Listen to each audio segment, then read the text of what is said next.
આમ આદમી પાર્ટીના સંયોજક અને દિલ્હીના મુખ્યમંત્રીને સુપ્રીમ કોર્ટ દ્વારા જામીન અપાતા સમગ્ર ભારતભરમાં આમ આદમી પાર્ટીના આગેવાનો અને હોદ્દેદારોમાં અનેરી ખુશી જોવા મળી હતી અને ઠેર ઠેર તેઓને જામીન મળવા બદલ આતિશબાજી સહિતના કાર્યક્રમો યોજવામાં આવ્યા હતા। ત્યારે પાટણ શહેરના બગવાડા દરવાજા ખાતે પાટણ જિલ્લા અને શહેર આમ આદમી પાર્ટીના કાર્યકરોને આગેવાનો દ્વારા એકબીજાનું મોઢું મીઠું કરાવી આમ આદમી પાર્ટીના સંયોજકને જામીન મળ્યા બદલ ખુશી વ્યક્ત કરી હતી। જોકે અરવિંદ કેજરીવાલને જામીન મળતા બગવાડા દરવાજા ખાતે આતિશબાજીનો કાર્યક્રમ તાજેતરમાં જ પ્રજાપતિ સમાજના 4 નિર્દોષ વ્યક્તિઓ ગણેશ વિસર્જન સમયે ભોગ બન્યા હતા તેઓના માનમાં મોકૂફ રાખી આકસ્મિક આવી પડેલી આફત સામે પરિવારજનોને દુઃખ સહન કરવાની શક્તિ આપે તે માટે 4 મૃતાત્માઓની આત્માની શાંતિ અર્થે શ્રદ્ધાંજલિ પાઠવી આતિશબાજી મોકૂફ રાખવામાં આવી હોવાનું પાટણ શહેર આમ આદમી પાર્ટીના પ્રમુખ ધર્મેશ પટેલે જણાવ્યું હતું। આજે સુપ્રીમ કોર્ટ દ્વારા આમ આદમી પાર્ટીના સંયોજક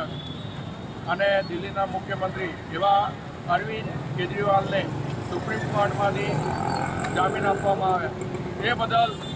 આમ આદમી પાર્ટી પાટણ જિલ્લા અને પાટણ શહેર દ્વારા આનંદ અને હર્ષ અનુભવે છે। આજે અમે આમ આદમી પાર્ટીના કાર્યકરો હોદ્દેદારો અહીંયા ભેગા થયા અને એકબીજાને મોઢું મીઠું કરાવી અને અરવિંદ કેજરીવાલ જે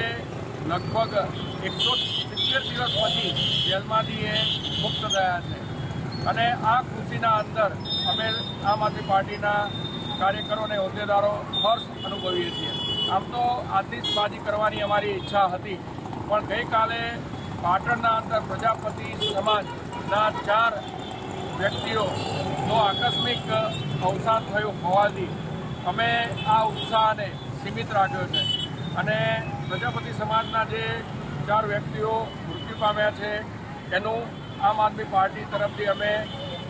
દુઃખ અનુભવીએ છીએ અને એમને આત્માને શાંતિ મળી રહે એવી અમે પ્રાર્થના કરીએ છીએ। તેમજ એમના ઘર અને પરિવાર ઉપર જે આફત આવી છે તો પ્રભુને પ્રાર્થના કે દરેક ઘરના સભ્યોને થોડી હિંમત આપે અને સાંત્વના આપે એ જ ઈચ્છા।